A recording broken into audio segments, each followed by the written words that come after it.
Hello प्यारे बच्चों, जैसा कि आपको पता है CWH साइंस हजारीबाग का एकमात्र चैनल जिसके द्वारा आप सभी को प्रोवाइड किया जा रहा है क्लास 12th का मॉडल सेट, वो भी बिल्कुल फ्री ऑफ कॉस्ट, उसका वीडियो सॉल्यूशन। हमने इससे पहले चैप्टर 1, 2 एंड 3 का वीडियो बना दिया है। आज हम लोग NCERT के हिसाब से ये चैप्टर नंबर आपका है 4, मूविंग चार्ज एंड मैग्नेटिज्म, है ना। मूविंग चार्ज एंड क्या है, मैग्नेटिज्म। इस चैप्टर का आज हम लोग ऑब्जेक्टिव देखने की कोशिश करेंगे। देखते हैं जहां तक हो पाता है ऑब्जेक्टिव, उसके बाद हम लोग नेक्स्ट क्लास से हम लोग देखेंगे इससे आगे। ठीक है, तो चलिए, माई सेल्फ कमल प्रजापति, है ना, और स्टार्ट करते हैं आज का सेशन। फर्स्ट क्या है आपका क्वेश्चन, देखिए, magnetic field is not produced by. देखो बाबू, सबसे पहले आप इसमें से कुछ महत्वपूर्ण चीज़ों को आप जान लीजिए, है ना। महत्वपूर्ण चीज़ों को जानने का मतलब है आप फोर्स के बारे में जान लीजिए। फोर्स एक चार्ज की वजह से काम करता है, तो चार्ज की वजह से फोर्स होता है Q, ये होता है V क्रॉस B, है ना, और ये वेक्टर साइन में रहेगा। दूसरा आपका फोर्स होता है फोर्स I, मतलब करंट L क्रॉस B, इसका इस्तेमाल है ना। और एक है आपका इलेक्ट्रिक फोर्स की यदि बात करेंगे तो इलेक्ट्रिक फोर्स होता है QE, और मैग्नेटिक फोर्स होता है मतलब कि FB। यदि हम लोग बात करें, ये होता है आपका, क्या होता है, FB। अब देख लीजिए, ये मैग्नेटिक फोर्स है ना, या तो फिर आप ये भी मैग्नेटिक फोर्स है। Q के फॉर्म में ले रहे हैं तो ये वाला फॉर्म ले लीजिए Q, और ये V क्रॉस क्या B। भाई देखिए, यदि हम इन दोनों को ऐड करेंगे, यदि इसको ऐड करेंगे तो ये हो जाएगा FE प्लस क्या, FB, है ना। और इसको हम लिख सकते हैं QE प्लस, और ये हो जाएगा आपका Q, और ये हो जाएगा आपका V क्रॉस B। और ये जो addition of electric force and magnetic force है भाई, इसी को बोलते हैं हम लोग Lorentz force, Lorentz force, Lorentz force, है ना। और ये होता है आपका Q, यदि कॉमन ले लें आप यहाँ से, तो ये हो जाएगा आपका Q common E plus V cross क्या हो जाएगा, B। ठीक है, ये लॉरेंज फोर्स है। ये महत्वपूर्ण महत्वपूर्ण कुछ बातें थी। थोड़ा सा और इसमें आप समझ जाइए। इसको यदि हम लोग तोड़ेंगे तो A cross B, A cross B को हम लोग तोड़ते हैं तो देखो, वेक्टर में आपने 11th क्लास में पढ़ रखा होगा, A cross B equal to होता है A का वेक्टर का मॉडुलस, B का वेक्टर का मॉडुलस, और ये होता है आपका क्या, साइन थीटा, और एक नॉर्मल यूनिट वेक्टर जोड़ता है। मतलब यदि दो वेक्टर को क्रॉस करेंगे तो प्राप्त होने वाला थर्ड वेक्टर भी एक वेक्टर ही होगा, जो इन्हीं दो वेक्टरों पर कैसा होगा, परपेंडिकुलर होगा। ये नॉर्मल होगा, नॉर्मल तो नॉर्मल वेक्टर मतलब परपेंडिकुलर होगा। ठीक, अब आप यहाँ पे इसको देखिए, यदि इसको हम तोड़ेंगे तो ये कैसे टूट जाएगा, ये हो जाएगा V Q V B, और ये क्या, sine theta, Q V B, और ये क्या, साइन थीटा। यहाँ सारा ऑब्जेक्टिव आपको पढ़ा जाएगा। हल्का सा ये एरेज करके फिर से लिख देते हैं। ये वाला हो जाएगा आपका क्या, Q V B, और ये कितना, साइन थीटा। अब यहाँ पे ओहो, ये हो जाएगा साइन थीटा। ठीक, ये तीन कंडीशन है ना। पहला कंडीशन, यदि थीटा का मान यदि हम 0 रखें, 0 डिग्री, तो साइन 0 का मान 0, यानी ये फोर्स का मान 0, ये हो जाएगा फोर्स का मान 0। यदि हम थीटा का मान 90 डिग्री रखें तो ये वाला वैल्यू जो हो जाएगा वो हो जाएगा मैक्सिमम, यानी क्यू भी बी। क्यों, क्योंकि साइन 90 का मान होता है क्या, 1। और यदि हम थीटा का मान रख दें 180 डिग्री, तो ये हो जाएगा फिर से कितना, 0, फोर्स का मान हो जाएगा 0, यानी मैक्सिमम इस वैल्यू पर होगा, और ये दोनों वैल्यू पर क्या होगा, मिनिमम, यदि 0। सेम कंडीशन इसके साथ भी होगा। L क्रॉस B को यदि हम लोग तोड़ेंगे तो ये करंट है आपका, L cross B, L B sine theta हो जाएगा, और सेम फिनोमिना होगा, है ना, इसको। अच्छा, एक चीज और, यदि हम लोग मैग्नेटिक फील्ड में चार्ज पार्टिकल को ओरिएंटेशन कराते हैं या मूवमेंट कराते हैं, तब इसका क्या इफेक्ट पड़ता है, इसको भी आप हल्का सा समझ लीजिए, उसके बाद इसको हम स्टार्ट करते हैं। यदि हम लोग मैग्नेटिक फील्ड में किसी भी चार्ज पार्टिकल को फेंकते हैं, है ना, मान लीजिए कि ये आपका मैग्नेटिक फील्ड है। मैग्नेटिक फील्ड दो तरह से हम लोग दिखा सकते हैं। ये है आपका परपेंडिकुलर इनवर्ड वाला कंडीशन, और एक और मैग्नेटिक फील्ड का कंडीशन क्या हो सकता है, आप ऐसा ये समझ लीजिए, dot dot dot dot dot dot, है ना, इसको बोलते हैं परपेंडिकुलर आउटवर्ड वाला कंडीशन। ये परपेंडिकुलर इनवर्ड वाला कंडीशन। यदि मैग्नेटिक फील्ड से पैरेलल फोर्स होगा, है ना, पैरेलल, मैग्नेटिक फील्ड का पैरेलल, तो कोई फोर्स एक्सपीरियंस नहीं करेगा। 90 डिग्री यदि होगा तो इस सर्कल में घूमने लगेगा, और 0, 90 और 180 डिग्री को छोड़ करके किसी भी एंगल से यदि हम लोग फेंक देंगे तो ये हेलिकल पाथ को फॉलो करेगा। ये हम लोग इस ऑब्जेक्टिव क्वेश्चन में कहीं ना कहीं ये सब आएगा, जो बेसिक बेसिक बातें थी हमने यहाँ पे अभी थोड़ी देर डिस्कस किया। चलिए अब स्टार्ट करते हैं इसको। पहला क्वेश्चन से हम लोग स्टार्ट करते हैं। फर्स्ट नंबर क्वेश्चन देखिए क्या है, हाँ, first number question, magnetic field is not produced by. Magnetic field कौन प्रोड्यूस नहीं करता है? देखो भाई, मैग्नेटिक फील्ड तब होगा जब चार्ज मोशन में होगा, है ना। जब चार्ज मोशन में होगा तभी मैग्नेटिक फील्ड होगा, यानी जब चार्ज रेस्ट में होगा तब मैग्नेटिक फील्ड नहीं होगा, मतलब मैग्नेटिक फील्ड की पॉसिबिलिटीज नहीं है। आप देख लीजिए, magnetic field is not produced by, नहीं प्रोड्यूस करता है। तो charge particle is uniform motion, नहीं, ये कहता है प्रोड्यूस नहीं होनी चाहिए। तो चार्ज एट रेस्ट, हाँ, चार्ज जब रेस्ट में रहेगा तभी ये पॉसिबल है, अन्यथा नहीं होगा। एसेलरेशन, एसेलरेटिंग चार्ज मतलब कि चेंज इन वेलोसिटी, मतलब ये तो मोशन में आ गया। डिसलेरेट चार्ज मतलब कि नेगेटिव एसेलरेशन को हम लोग बोलते हैं डी एसेलरेशन, है ना, यानी ये भी नहीं होगा, मतलब चेंज इन वेलोसिटी यहाँ भी कंसेप्ट आ रहा है, यानी ऑप्शन नंबर 1 इसका करेक्ट ऑप्शन होगा। क्वेश्चन नंबर 2 देखिए, थोड़ा इस में रफ्तार रखेंगे, थोड़ा रफ्तार में बताने की कोशिश करेंगे ताकि जल्दी हो जाए ये सेशन। देखिए question number 2, a current carrying coil acts as a magnetic dipole. एक करंट कैरिंग कॉइल है जो मैग्नेटिक डायपोल के जैसा बिहेव कर रहा है या काम कर रहा है। If area of the coil is A and magnetic moment is m, then current flowing through the coil, current flowing through the coil, coil से होकर के करंट पास करेगा कितना, यही है ना। विद्युत धारा प्रवाहित वाला कॉइल चुंबकीय द्विध्रुव के रूप में कार्य करता है। यदि कुंडली का क्षेत्रफल a और चुंबकीय आघूर्ण m हो तो कुंडली में बहने वाली धारा कितनी, हाँ, करंट कितनी है ना।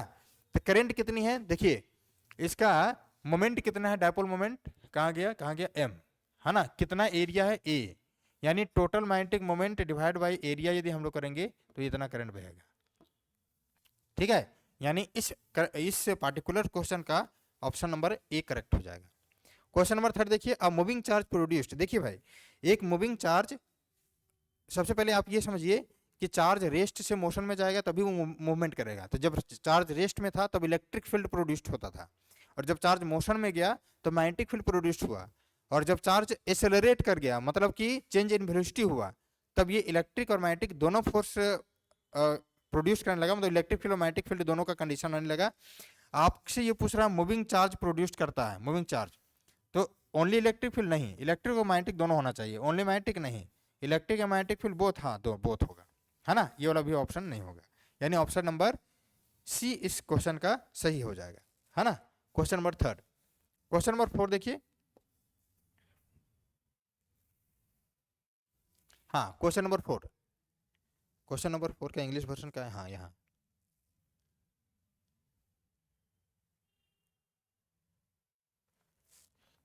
कहाँ, हाँ, यहाँ देखिए, when a current is made to flow through a conductor then it produce, है ना।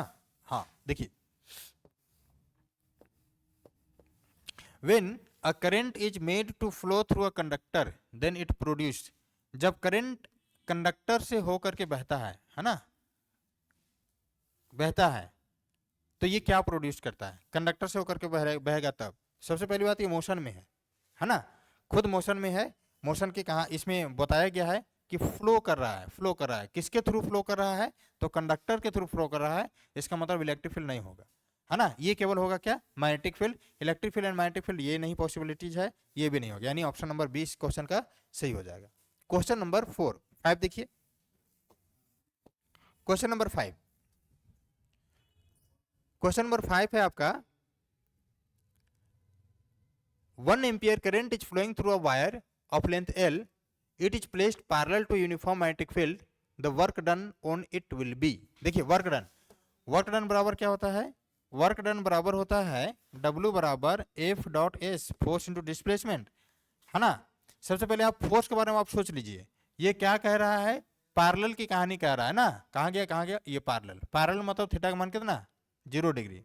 यदि फोर्स यदि हम लोग, तो क्या बह रहा है इसमें से, 1 एम्पियर करंट बह रहा है I, तो यानी फोर्स हम निकालेंगे, force of magnetic field is equal to I L cross क्या बी। अब आप इसको कैलकुलेट कीजिए, आई एल बी और ये क्या साइन थीटा। आपसे बोल रहा है ये दोनों किस में है, पैरेलल है, पैरेलल में तो एंगल का मान 0 डिग्री, तो ये हो जाएगा आई एल बी और ये साइन 0 डिग्री। साइन 0 का मान होता है 0, यानी फोर्स हो गया 0, यानी फोर्स हो गया 0, तो डिस्प्लेसमेंट कुछ भी हो तो वर्क डन का मान हो जाएगा कितना, 0, यानी इस पार्टिकुलर क्वेश्चन का ऑप्शन हो जाएगा C, correct option. Question number 5, question number 6 देखिए। Question number 6, in an electric circuit में, है ना, ammeter is connected in series and voltmeter in parallel. Ammeter is connected in parallel and voltmeter in series. Ammeter and voltmeter both are joined in series. Ammeter and voltmeter both are joined in parallel. देखिए इस तरह का question बहुत confusing question रहता है। इस question को आप याद कर लीजिए, है ना, इस क्वेश्चन को याद कर लीजिए कि इलेक्ट्रिक सर्किट में हमेशा अमीटर जो है वो वोल्ट मीटर से सीरीज में कनेक्ट रहता है, मतलब कि श्रेणी क्रम में रहता है ना। देखिए सीरीज में रहेगा, ये हमेशा अमीटर कनेक्ट रहेगा किससे, वोल्ट मीटर से, हमेशा सीरीज में रहेगा, ये आप याद कर लीजिए। बाकी सब देखिए सब इधर उधर होगा। देखिए अमीटर कनेक्टेड, पैरेलल नहीं हो सकता है। Ammeter volt meter joint in series, joint connected रहता है, ज्वाइंट मतलब बाहर से जोड़ने की कहानी इसमें कर रहा है। D, ammeter and voltmeter both are joint parallel ना, यानी ऑप्शन नंबर ए इस क्वेश्चन का करेक्ट ऑप्शन हो जाएगा। क्वेश्चन नंबर 6 कंप्लीट हो गया। क्वेश्चन नंबर 7 देखिए। क्वेश्चन नंबर 7, क्वेश्चन नंबर 7 देखिए। हाँ 7 क्या है, an alpha particle is moving parallel to the magnetic field, the force acting on it will be. वही क्वेश्चन है जो अभी हम थोड़ी देर पहले बताए थे। देखिए ये क्या कह रहा है, कैसा जा रहा है, पैरेलल। देखिए पैरेलल मतलब एंगल का मान कितना, 0 डिग्री। अब ये किससे होकर के जा रहा है, अल्फा पार्टिकल जा रहा है ना, parallel magnetic field, force on will be. तो एफ बराबर क्या होता है, देखो अल्फा पार्टिकल चार्ज के फॉर्म में है, यानी क्यू ये होता है v क्रॉस बी। अब इसको ब्रेक कीजिए, ये दोनों जगह वेक्टर होगा, यहाँ भी वेक्टर होगा, ये हो जाएगा क्यू भी बी और ये क्या साइन थीटा। एंगल का मान यहाँ कितना लेना है, 0 डिग्री। यहाँ जैसे ही एंगल पुट करेंगे 0 डिग्री, ये पूरा वैल्यू हो जाएगा 0, क्योंकि साइन 0 का मान होता है 0, है ना। यानी इस क्वेश्चन का आंसर हो जाएगा डी, यानी इस क्वेश्चन का आंसर हो जाएगा डी। इंग्लिश में भी लग गया, हिंदी में भी लग गया, चलिए कोई बात नहीं। 8 नंबर क्वेश्चन देखिए। A charge particle is moving in an uniform magnetic field, it will experience maximum force when. अच्छा, एक चार्ज पार्टिकल जो है वो मूव कर रहा है यूनिफॉर्म मैग्नेटिक फील्ड में, ये एक्सपीरियंस करता है क्या, मैक्सिमम फोर्स। ये एक्सपीरियंस करता है क्या, मैक्सिमम फोर्स। इसको हल्का सा एरेज कर देते हैं इसको, ये कोई काम का नहीं है इस क्वेश्चन के लिए। इस क्वेश्चन का तो आंसर हो भी गया, है ना। देखिए तो देखिए इट एक्सपीरियंस मैक्सिमम फोर्स कब, it will move parallel to the magnetic field. Parallel में तो हो जाता है 0, है ना, ये नहीं होगा। इट विल मूव परपेंडिकुलर, हाँ अभी तुरंत थोड़ी देर पहले बताएं, ये मैग्नेटिक फील्ड के परपेंडिकुलर जाएगा तो ये मैक्सिमम फोर्स एग्जर्ट करेगा। ये है move at an angle with field, नहीं, ऑल ऑफ द अबव ये भी पॉसिबल नहीं है ना। यानी इस पार्टिकुलर क्वेश्चन का ऑप्शन नंबर बी करेक्ट हो जाएगा। Question number 8, question number 9, question number 9, the resistance of a galvanometer is Rg, है ना, Rg मतलब resistance of galvanometer, resistance of ammeter is Ra and that of voltmeter is Rv, which of the following statement correct. कौन इसमें से correct है, resistance galvanometer का सबसे ज्यादा, उसके बाद अमीटर का, फिर वोल्टमीटर का। गैल्वेनोमीटर का सबसे कम, उससे सॉरी हाँ गैल्वेनोमीटर का सबसे कम, इससे थोड़ा ज्यादा अमीटर का, उससे ज्यादा थोड़ा सा वोल्टमीटर का।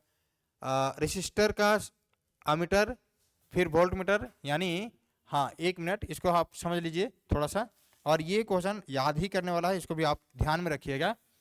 रेसिस्टेंस ऑफ वोल्टमीटर सबसे ज़्यादा होता है, उसके बाद रेसिस्टेंस ऑफ गैल्वेनोमीटर होता है, उसके बाद रेसिस्टेंस ऑफ अमीटर होता है। अब देख लीजिए ये वाला ऑप्शन जहाँ भी मिल रहा होगा वही ऑप्शन इसका करेक्ट होगा। आर भी कहीं मिल रहा है नहीं, इसका मतलब है कि पलट करके देखिए आप, आर भी इसी को पलट दीजिए, तो यानी इसको पलटेंगे ये हो जाएगा RA less than RG less than क्या RV। ये ऑप्शन कहीं मिल रहा है, हाँ ऑप्शन नंबर सी, यानी इस क्वेश्चन का करेक्ट ऑप्शन हो जाएगा ये RGV, है ना, डायरेक्शन उधर, फेस उधर होगा। इसको ध्यान में रखिएगा क्वेश्चन नंबर 9 को, ठीक। क्वेश्चन नंबर 10, क्वेश्चन नंबर 10 क्या है, विच of the following statement is incorrect. कौन स्टेटमेंट इसमें से इनकरेक्ट है, कौन सही नहीं है ना। देखिए which of the following statement is incorrect. पहला है the resistance of an ideal ammeter is infinite.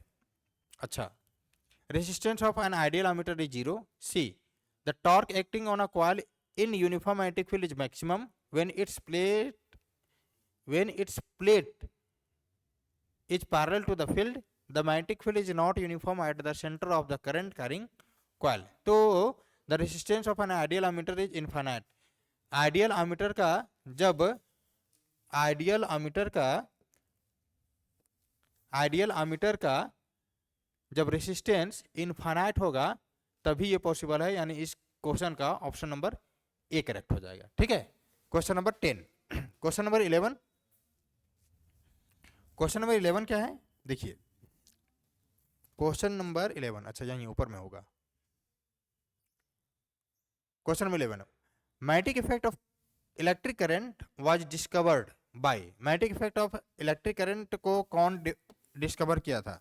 देखिए सबसे पहले इस चैप्टर को स्टार्ट हम लोग करते हैं, तो हम लोग स्टार्ट ही करते हैं ओरिस्टेड एक्सपेरिमेंट से। पहले हम लोग ओरिस्टेड का एक्सपेरिमेंट समझते हैं, उसके बाद इस चैप्टर को पढ़ते हैं। इसका मतलब है कि ओरिस्टेड नहीं इसका आविष्कारक है, और ओरिस्टेड ही इस पार्टिकुलर चैप्टर का आविष्कारक है। मतलब मैग्नेटिक इफेक्ट के बारे में इलेक्ट्रिक करंट का कौन बताया था, डिस्कवर कौन किया था? ओरिस्टेड, यानी इस क्वेश्चन का ऑप्शन नंबर बी करेक्ट हो जाएगा 11 का। क्वेश्चन नंबर 12 देखिए, a proton enters a uniform magnetic field of 5 Tesla with velocity 4 × 10⁷ meter per second at right angle to the field. The magnetic force acting on the proton is, proton पर magnetic force कितना act कर रहा है proton पर। अब proton की बात कर रहा है तो इलेक्ट्रॉन प्रोटॉन है ना, ये सब एलिमेंट्री पार्टिकल है, और क्या निकालने के बोल रहा है? Magnetic force. तो मैग्नेटिक फोर्स का हम फॉर्मूला भी बताए हैं, F बराबर Q, और ये होता है L क्रॉस क्या B, sorry V cross B, sorry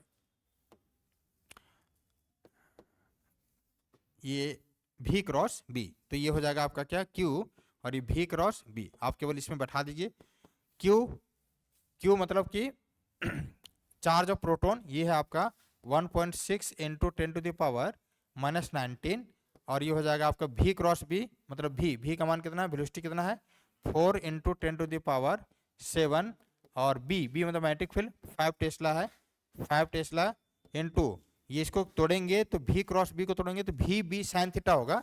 और यहाँ आपसे बोल रखा है कि राइट एंगल है, इसका मतलब है कि एंगल का मान कितना लेने के लिए बोल रहा है, थीटा का मान 90 डिग्री। आप यहाँ पे केवल 90 डिग्री रख दीजिए, sin 90 का मान, तो sin 90 इक्वल टू कितना होता है, sin 90 इक्वल टू होता है 1। आप इसको केवल कैलकुलेट कर दीजिए, जो भी आंसर मैच करेगा वही इस पार्टिकुलर क्वेश्चन का आंसर होगा। ठीक है, तो देखते हैं इसमें से ऑप्शन नंबर बी लिखता है, यही सही होगा, है ना। कैलकुलेट कर लीजिएगा थोड़ा सा, नहीं तो वक्त लगेगा अभी थोड़ा। ऑप्शन नंबर बी, ये काम आपका है, थोड़ा सा कर लीजिएगा, है ना। और यदि इसमें एरर होगा तो आप कमेंट कीजिएगा, इसको पुनः इसको बता दिया जाएगा। नेक्स्ट क्वेश्चन 13 देखिए, क्वेश्चन नंबर 13, हाँ सबसे बढ़िया क्वेश्चन, और ये कॉम्पिटिटिव लेवल का क्वेश्चन है, और एनसीईआरटी से ये क्वेश्चन है ना। ये VVI क्वेश्चन है, इसको ध्यान में रखना है। इस क्वेश्चन का शक्ल सूरत चेंज करके भी पूछा जाता है आप लोग से। ठीक है, क्या कहता है, 2 long parallel wire is carrying a current of 1 metre in the same direction. देखिए 2 पैरेलल वायर है, इधर ही करंट जा रहा है, इसका भी इधर करंट जा रहा है। करंट जा कितना रहा है भाई, 1 एम्पियर, 1 एम्पियर, इसमें भी 1 एम्पियर, और ये दोनों कितना दूरी पर रखा गया है, आप ये भी देख लीजिए कितना दूरी प्लेस्ड इन 1 मीटर अपार्ट, मतलब कि ये है आपका 1 मीटर दूरी पर। The force of attraction between them, the force of attraction इसमें कितना काम करेगा। देखिए इसमें 2 क्वेश्चन, एक क्वेश्चन और छिपा हुआ है। यदि क्वेश्चन सेम यदि करंट दोनों पैरेलल कंडक्टर में सेम डायरेक्शन में जाएगा तो अट्रैक्टिव फोर्स काम करेगा, और यदि इसका फेस अलग हो जाएगा, मतलब कि अपोजिट डायरेक्शन में जाएगा, एक में करंट ऊपर जा रहा है और एक में करंट नीचे जा रहा है, नीचे, तो ऐसे कंडीशन में ये क्या काम करेगा, रिपल्सिव फोर्स। अभी आपसे पूछता है अट्रैक्टिव फोर्स, तो इसका एक फॉर्मूला होता है, इस फॉर्मूले से ये क्वेश्चन बन जाएगा, है ना। ये फॉर्मूला क्या होता है, ये मिटा दो,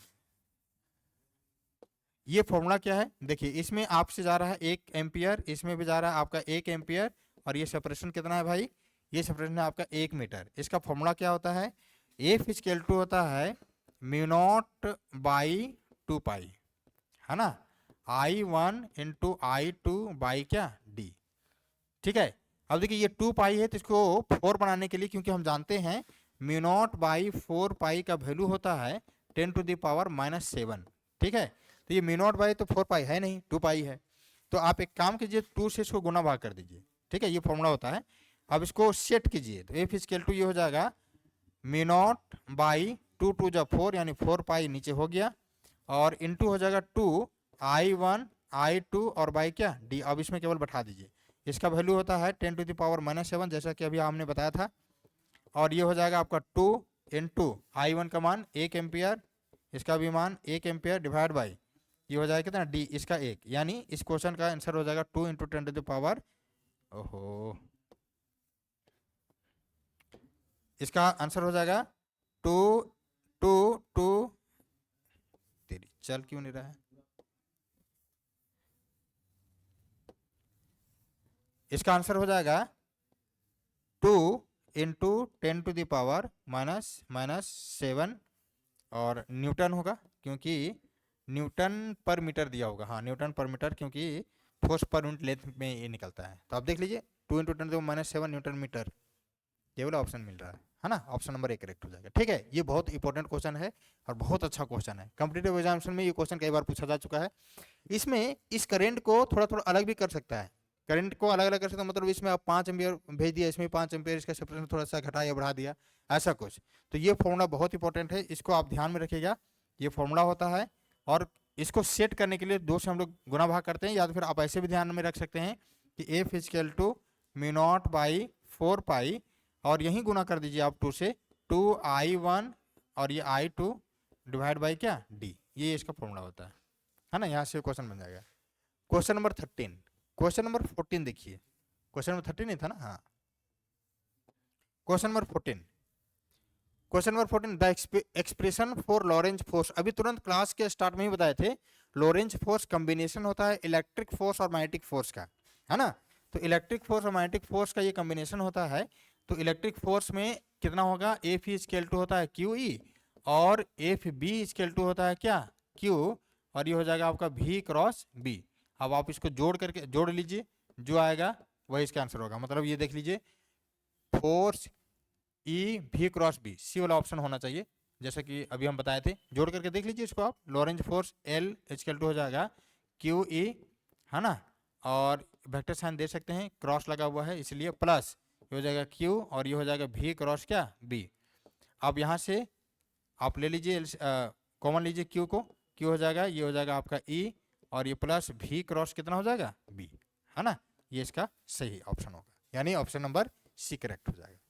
ठीक है, क्वेश्चन नंबर 15 देखिए, the magnetic field at a point at a distance R from the current carrying wire is proportional to, अच्छा करंट कैरिंग वायर ऑफ, ये कहाँ से, बाउट शेपर्ट लॉ से ये क्वेश्चन है। देखिए यहाँ से यदि करंट पास कराएंगे तो यहाँ पे मैग्नेटिक फील्ड का मान ये r दूरी पर कितना होगा, ये होता है आपका D B equal to mu not by 4 pi, ये होता है आपका I/dl साइन थीटा बाई होता है क्या r², यानी मैग्नेटिक फील्ड जो है वो इन्वर्सली प्रोपोर्शनल होगा 1/r² का, यानी 1/r² वाला इसका ऑप्शन सही होगा, यानी ऑप्शन नंबर डी करेक्ट हो जाएगा। ठीक, क्वेश्चन नंबर 15, क्वेश्चन नंबर 16 देखिए, question number 16, which of the following equation represents Biot Savart law. अच्छा, बायोट सेवर्ट लॉ कौन रिप्रेजेंट कर रहा है, बायोट सेवर्ट लॉ का ये वेक्टर फॉर्म आपसे पूछा है केवल, और कुछ नहीं पूछा है। देखिए अभी क्या बताया था, हमने बताया था D B equal to mu not by 4 pi, ये हो I/dl साइन थीटा बाई क्या r², है ना।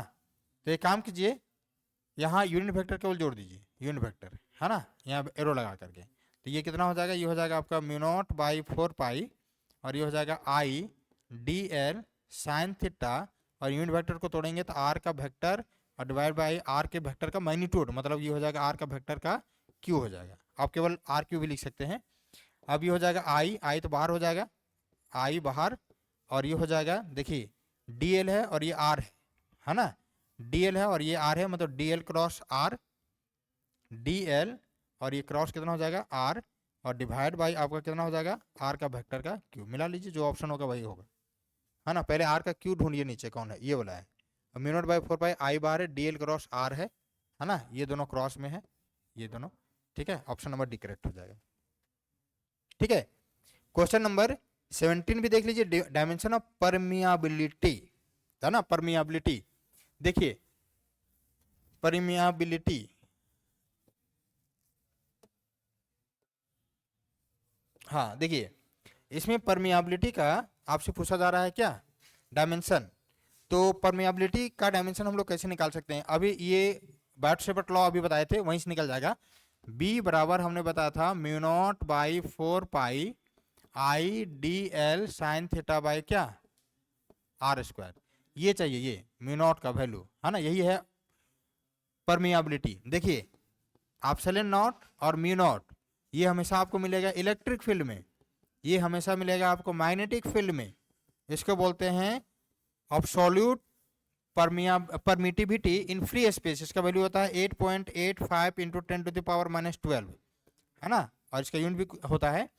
और मैग्नेटिक फील्ड में इसका होता है वैल्यू म्यू नॉट का वैल्यू होता है 4 पाई इंटू 10⁻7, और इसको बोलते हैं absolute permeability in free space. और इसी का आपसे डायमेंशन पूछा गया है।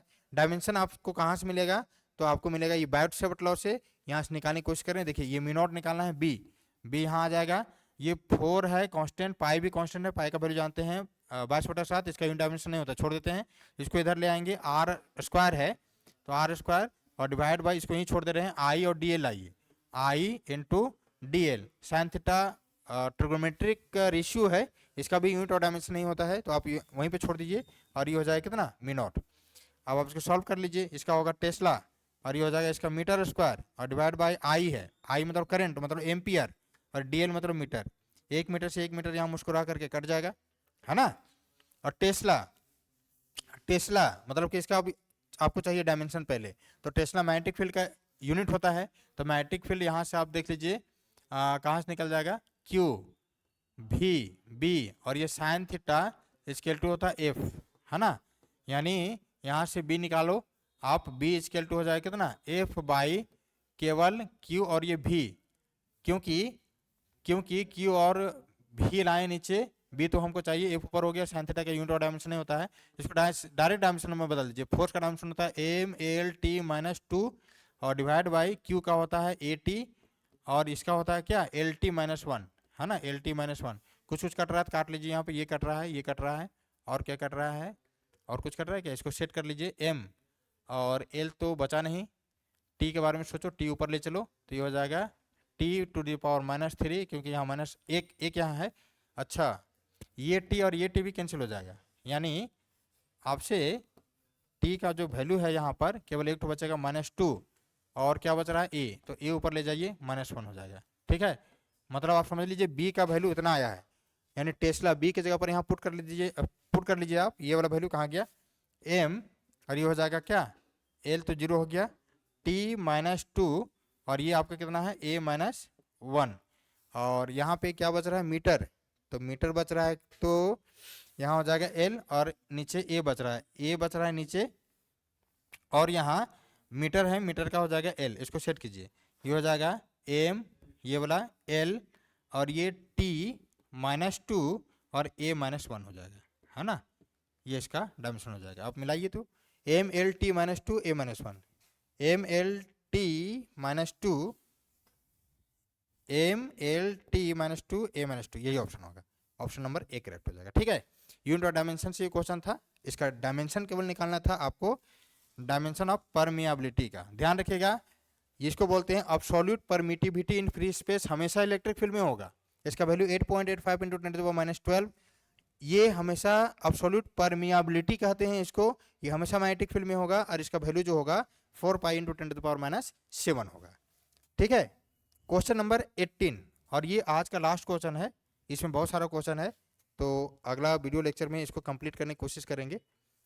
क्वेश्चन नंबर 18 देखिए, if the number of turns in a moving coil galvanometer is increased it's sensitivity, इसका सेंसिटिविटी पर क्या असर पड़ेगा यदि हम लोग टर्न्स को बढ़ा देंगे, तो यदि गैल्वेनोमीटर में टर्न्स को बढ़ाएंगे तो इसका सेंसिटिविटी पर क्या असर पड़ेगा। देखिए गैल्वेनोमीटर का यदि हम लोग देखें तो ये होता है INAB, है ना, INAB, और ये साइन थीटा, मैक्सिमम फॉर्म में नहीं, ओहो एरेज करना है ना इसको,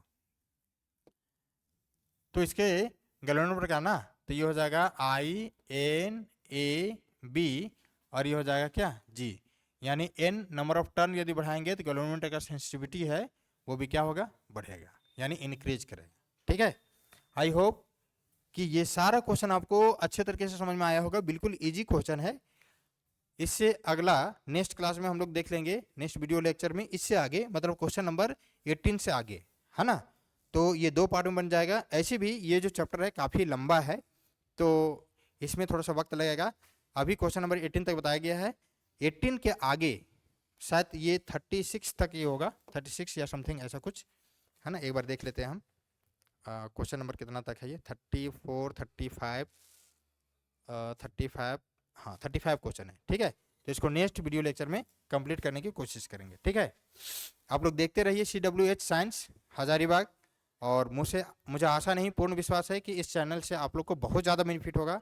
यदि आपको बेनिफिट हो रहा है तो आप इस चैनल को सब्सक्राइब कीजिए, अपने दोस्तों तक पहुंचाइए, है ना, और उसको मोटिवेट कीजिए, और ज़्यादा से ज़्यादा बच्चों को बेनिफिट हो, फ़ायदा हो। हमारी टीम का यही कोशिश है। ठीक है, चलिए, धन्यवाद।